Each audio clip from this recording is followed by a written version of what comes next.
Um, let's say I'm a first-time home buyer, but I've got some credit oopsies in my background. I've made some mistakes. Who hasn't on some Mhm. degree? I personally, in my background, I definitely had to take some time to recover from some bad credit, which I Mhm. did over time with some very simple stratagems.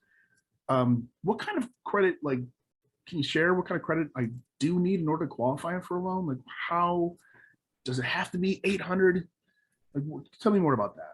Yeah, so me too. I've had some mistakes I've made along the way with credit, and let's face it, not all of us are, modeled what to do and how to utilize credit and budget and things like that appropriately either. So getting the money right is important first. We don't want to be lending to you if you're in the middle of a crisis. The lenders kind of want to see you're coming out of the crisis at least a little bit.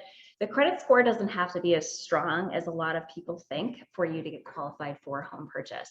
We can actually do loans with as little as 3.5% down with credit scores 580 and above. Now, if you're below 580, you just need a little bit more money down, but there's still options. So, we have to see that you're not in the middle of the bankruptcy, in the middle of the late, in the middle of the job loss, that you're coming out of it, that there's been some sort of recovery. And we're happy to work with consumers early to help them get best prepared, i.e. like for the fall, so that they're in that best possible shape at that point with their credit too, and telling them what to do. Mhm. But yeah, so there's great options really with low down payment options, a lot more gracious with the credit score than people assume. Well, that's relief. That's Mhm. thank you. Okay, so that's the credit part. What about like my income? Like, I'm not making six figures, Amber.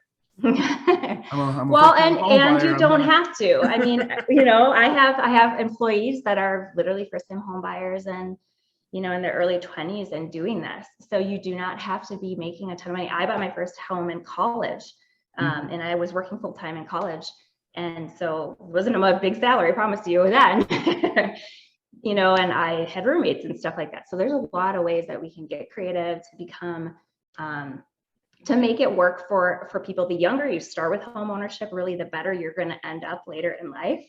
So I love helping young people get into the mix. But I would say with your income, you want to make sure it's stable, consistent, and likely to continue. And that's what the lender's looking at too.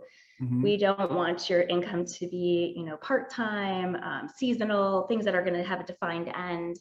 But if you've got a great job salary, you get bonuses sometimes too, whatever, and you feel pretty good about that and can put a budget together, you more than likely can qualify for a home. It's just a capacity issue. The higher the income, the higher you can go typically with the purchase. So